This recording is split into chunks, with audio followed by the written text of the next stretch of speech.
I'm going to show you how to reconnect your Facebook account in SociableKIT. First, you need to log into your SociableKIT account.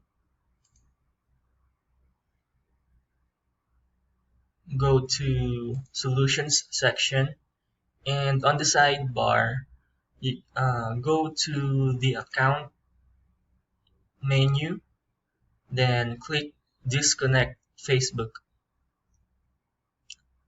You will see the Disconnect button.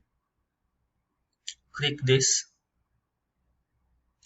and then once you are disconnected, you can now click the Connect button.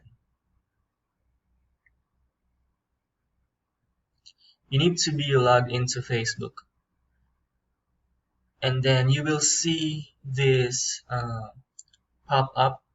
You just need to continue as yourself,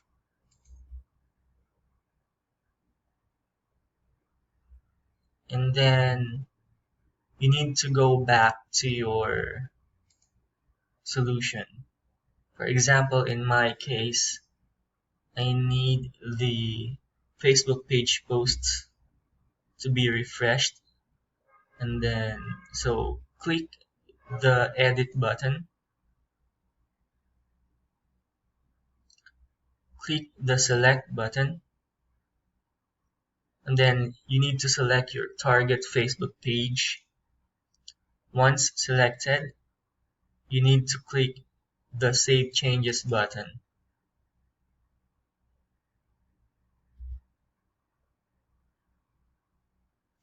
That's it. Thank you.